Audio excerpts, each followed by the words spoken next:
show you how to make this really easy Brussels sprouts au gratin. And it's really easy to throw together and a good way to hide vegetables from the kids. So you're going to need 1 pound of fresh Brussels sprouts. Now that would be about 450 grams, and the packages here, they didn't have any loose unfortunately, only came in 400 grams. So mine's just a little bit shy, but 450 would be about right. And then you're going to need half a teaspoon of red pepper flakes, like chili red pepper hot flakes, whatever yours are called. 1½ cups of shredded cheddar cheese, 2 ounces, which is 57 grams, of softened cream cheese, 3 tablespoons butter, 1/4 to 1/2 cup heavy cream. You can use either. The original recipe called for 1/4, but then the author said she thinks it'll turn out better if you use 1/2, so I'm going to use 1/2. 1/4 cup of parmesan cheese, 2 tablespoons olive oil, 1/2 cup of crushed pork rinds, and they're just, this brand is called pork crackles here in Australia, but anything you can get, it's just a pork skin, and then a dash of salt and pepper. Okay, now I've got the oven preheating to 400 Fahrenheit, which would be 204 Celsius, and I've just taken it down about 20 degrees because my oven is fan forced. Now, you want to first start by washing and cutting the tough stems off the Brussels sprouts, which I've already done here, and then the next step is going to be to shred them. Now you can use a box grater, a shredder like this to do it if you prefer, or you can chop it up, or you can use a food processor. Now I'm going to try it in my little food processor today just because I think it's going to go a little quicker. But you're just looking to shred them, you don't want to puree them too fine.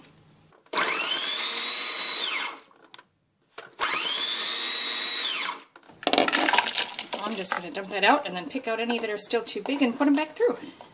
Alright, so the first step then, after we've got it shredded, is to pour that into our dish. Now, I'm just using this oval baking dish. It's not as big as a normal, say, 9 by 12, but the recipe says it makes 4 servings that are about 1 cup each, so that'll give you a rough idea how big a dish you need. So on top of that, we're going to sprinkle the red pepper flakes and a bit of salt and pepper to taste. Next, sprinkle on the shredded cheddar, or the shredded cheese, whatever kind you're using.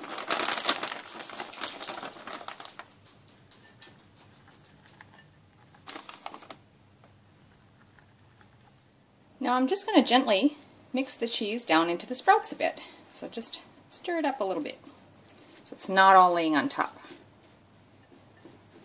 So now in a microwave safe bowl, put the cream cheese and the butter, and then we're going to add the cream to that.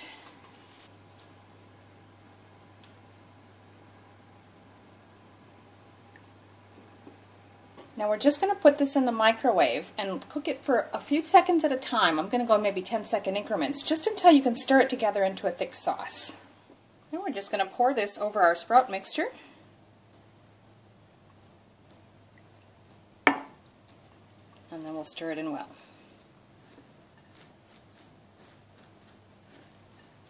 Once you've got that mixed well, just sort of level it out again on top.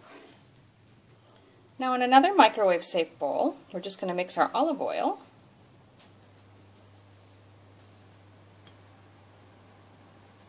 so now we're just adding our parmesan, and again that was a 1/4 cup, which is the same as 4 tablespoons.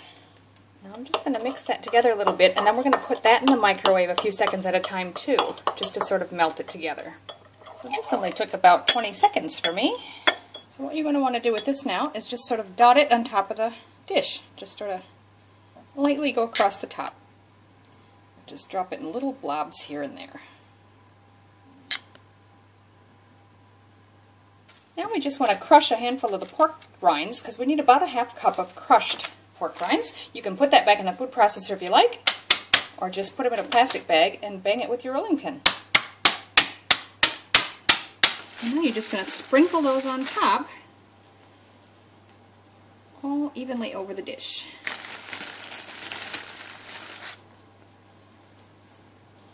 Now we're just going to pop that in our preheated oven until it's bubbly and golden in about 20 minutes. So that's been 20 minutes.